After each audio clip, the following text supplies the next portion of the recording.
Bienvenue sur Télé pour les informations de ce 13h. Voici les titres. La reprise des cours dans les établissements secondaires est effective depuis ce lundi 11 mai 2020 dans la commune de Ouidah avec le respect des mesures barrières exigées par le gouvernement. C'est le constat fait par une de nos équipes de reportage.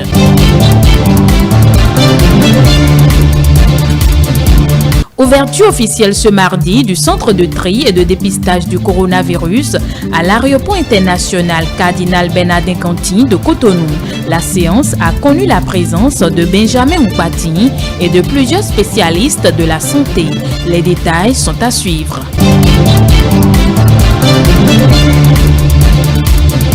La Sénat, ça fait pour des élections communales réussies. Que peut-on retenir alors du niveau de préparation du matériel électoral? La réponse, c'est dans cette édition avec la vice-présidente de l'institution.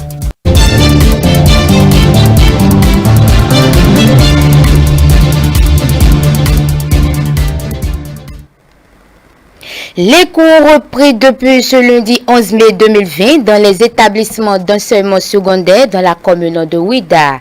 Il ressort du fait que les mesures barrières exigées par le gouvernement pour la lutte contre le Covid-19 sont respectées. Mathieu Bocor, Paul Estessa aussi. Collège d'enseignement général 2 de Ouidah, ville historique, située dans le département de l'Atlantique. Apprenants, enseignants et autorités du dit collège ont favorablement répondu à l'appel du gouvernement invitant à la reprise effective des classes. Nous avons repris les classes et nous sommes contents parce qu'on ne s'attendait pas à cette situation de coronavirus qui était venu nous perturber. Et malheureusement, on s'était retrouvé à la maison pour un congé de 2 semaines. Bon, on ne savait pas qu'on va passer au moins plus d'1 mois à la maison. Et on se demandait si l'école va reprendre réellement et nous allons reprendre les cours parce que nous avons un examen devant nous à passer qui est le bac. Je suis très heureuse de vouloir reprendre les cours. Je tiens vraiment à remercier le gouvernement pour cet effort et puis aussi je remercie sincèrement les membres de l'administration, les professeurs qui nous ont aidés à respecter les dispositifs pris par le gouvernement.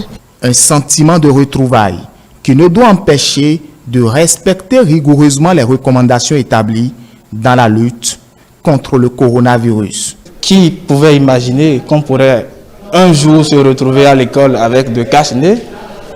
Personne ne pouvait l'imaginer. Donc, c'est un mal qui ne pagne personne. Et j'exhorte à nouveau les enseignants à demander à chaque fois, à chaque cours, respect de ces mesures-là, exhorter les apprenants et les suivre également dans notre rôle d'enseignant et d'éducateurs. Des mesures à suivre à la lettre pour une bonne conduite, d'accord, des activités pédagogiques dans le collège.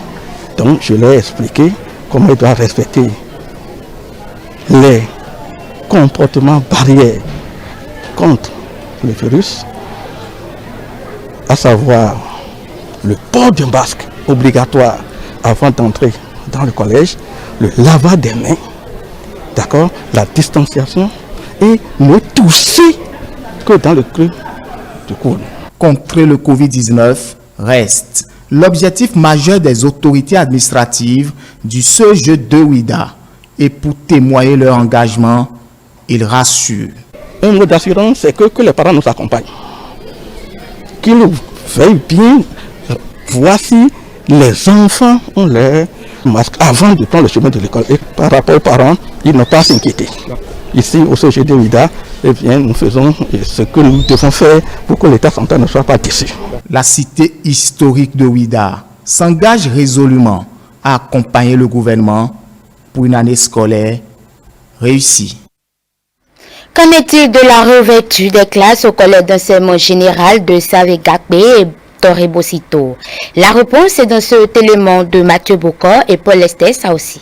Nous sommes ici au collège d'enseignement général Savegakbe, situé sur la voie Toribosito, Ouidah. Une descente dans ce centre d'enseignement pour constater l'effectivité de la reprise, surtout s'enquérir des dispositifs mis en place dans la lutte contre la pandémie du Covid-19. C'est une fierté pour moi que le gouvernement du président Patrice Talon a décidé que nous reprenions malgré la situation. Et là, nous pouvons déjà, en tant que représentants de l'État ici, rassurer les parents d'élèves que les moyens de bord sont mis en œuvre pour que les élèves viennent et retournent à la maison en bonne santé. Dispositif du lavage des mains, distanciation d'un mètre, port de masque obligatoire. Une méthode efficace mise en place qui dissipe le doute. Mon arrivée ici, c'était pour voir la sécurité de mes enfants, la sécurité des apprenants. Ils sont arrivés, ils ont respecté les consignes de l'administration. Chaque apprenant est arrivé avec son cache. Et les enseignants aussi se sont protégés. Donc, tel que le gouvernement l'a dit, nous aussi, nous sommes venus accompagner l'administration et le gouvernement. Direction Toribocito, une vingtaine de minutes du CG Savi à bord de notre véhicule. Nous sommes au collège d'enseignement de la dite localité. Accueil chaleureux des autorités administratives, mais un refus catégorique du directeur de se confier à notre équipe de reportage. Dans l'ensemble, on peut noter toutefois qu'un important matériel de dispositif de lavage des mains est mis en place avec d'autres moyens de communication. L'objectif, accompagner le gouvernement dans la lutte contre le coronavirus. Plusieurs collègues du Zou et du Plateau ont été sillonnés par une de nos équipes de reportage. Elle nous apprend que les élèves étaient très nombreux à reprendre les cours. Les enseignants ont quant à eux retrouvé avec enthousiasme leurs apprenants. Monro Fabiola Aboussari, Prudence Kosso. Dans les établissements, les élèves sont préparés soit pour passer en classe supérieure, soit pour passer les examens nationaux. Et le fait de les retrouver ce lundi 11 mai 2020 est une joie pour les enseignants.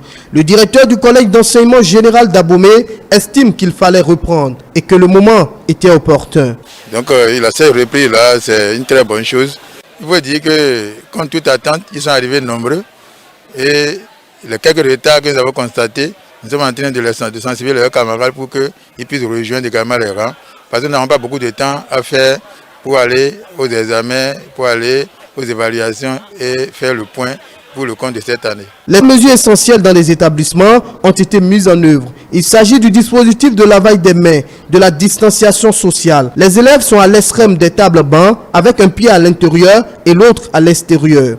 L'effectif n'excède pas 50. Les classes à effectif pléthorique ont été divisées en deux groupes. Le premier groupe suit son cours pendant la moitié de l'heure réservée à la matière et le second groupe prend la relève par la suite. Nous sommes au nombre de 111 et le directeur est venu, il a divisé le groupe en deux. Normalement, ce soir maintenant, on devrait faire 2 heures de cours.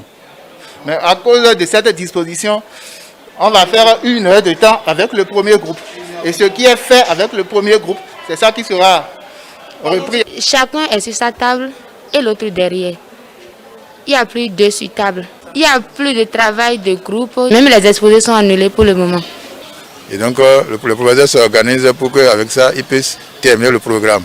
Bien avant le démarrage des cours, la direction départementale des enseignements secondaires techniques et de la formation professionnelle, accompagnée de la direction départementale de la santé, était de passage dans les établissements pour distribuer des masques aux élèves. Et chaque élève a reçu 2 masques. Et les sensibilisations continuent au niveau de tous les personnels, même jusqu'aux vendeuses, pour que les mesures là soient respectées absolument. Dans ce lycée du Zou, lycée Roufon, lycée des jeunes filles, nous avons surpris le proviseur en plein partage des 10 masques. Donc, tu vas enlever, te protéger à travers une meilleure parole.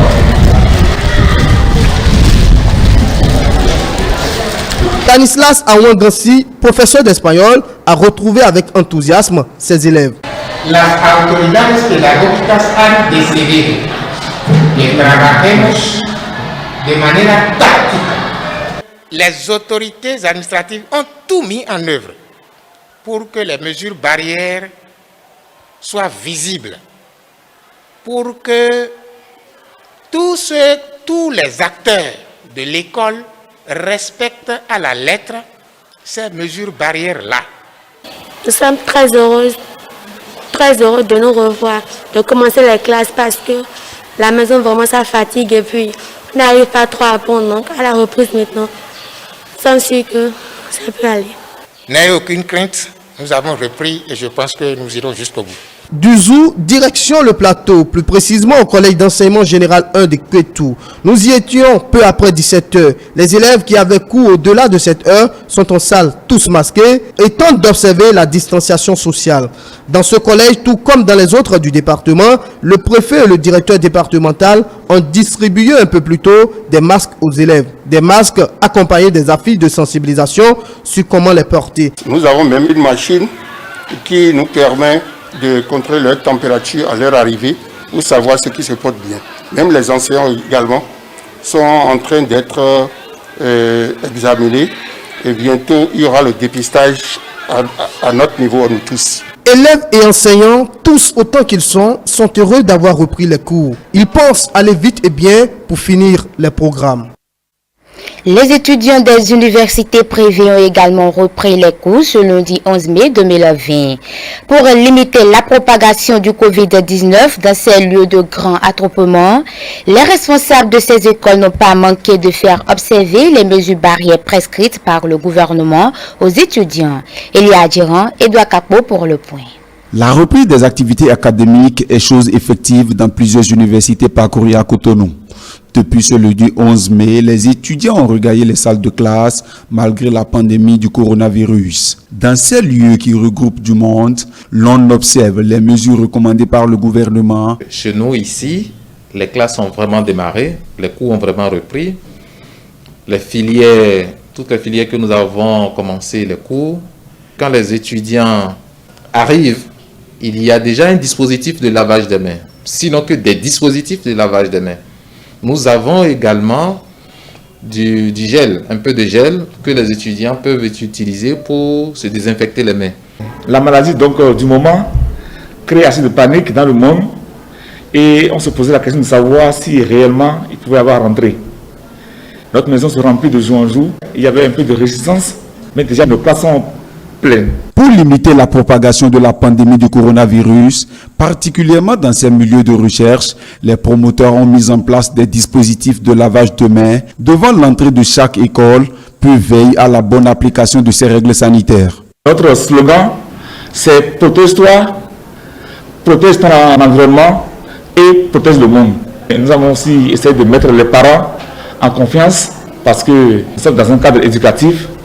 Donc nous essayons donc de mettre la pression et donc d'inviter aussi nos apprenants à respecter toutes les normes pour que tout soit réalisé. Nous rassurons une fois encore les parents d'étudiants, tout le personnel, le personnel administratif, les enseignants, que tout est mis en place pour que le cours se déroule normalement et pour que nous puissions vraiment mettre fin à la pandémie. D'une université privée à une autre, le constat est le même.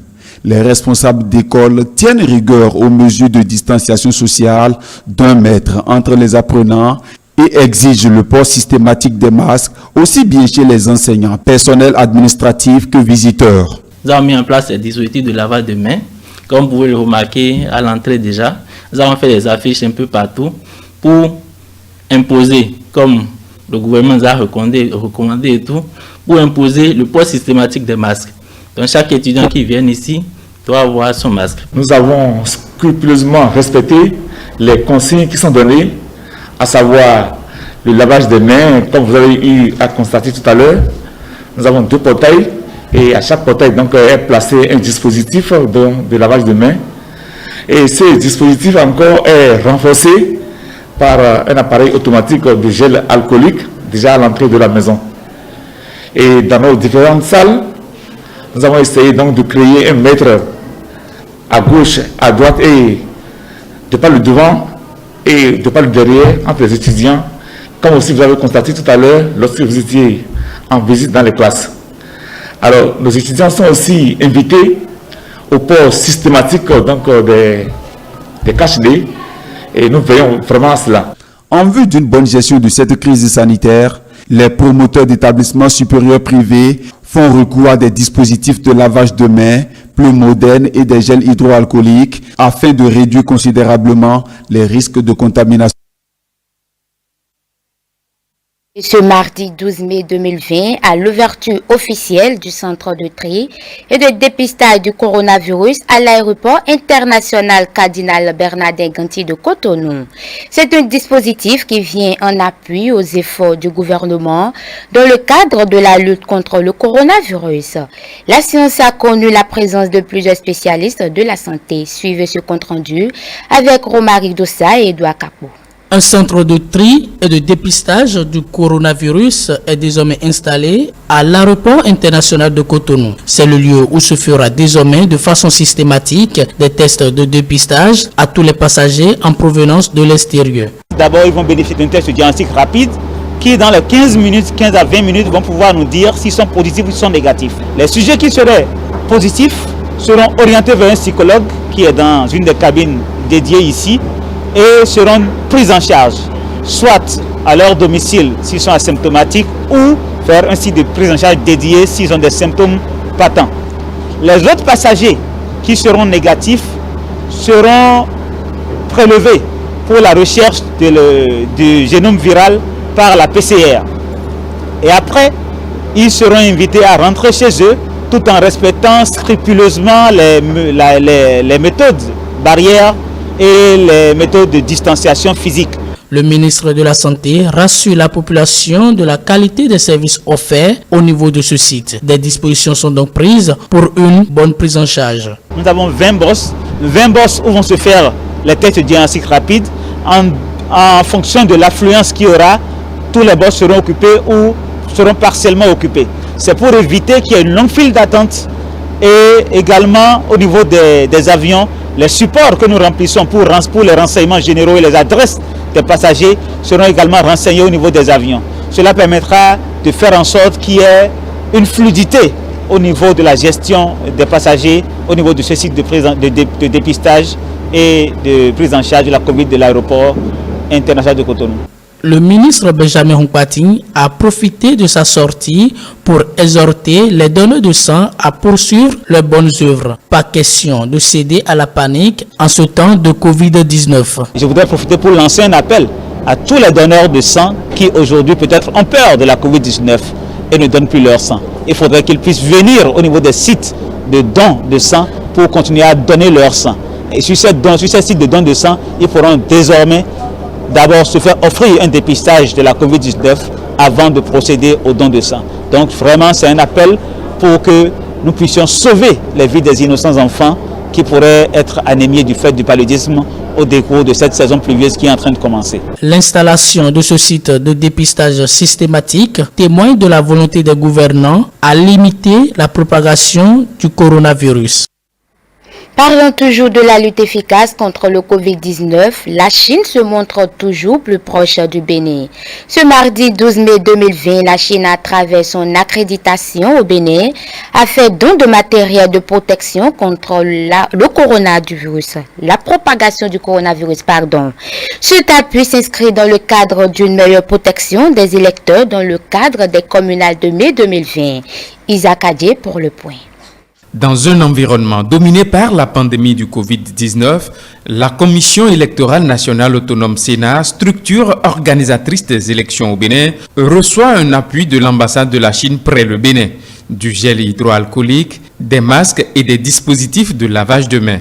Une contribution pour aider à garantir la sécurité sanitaire lors du scrutin du 17 mai 2020.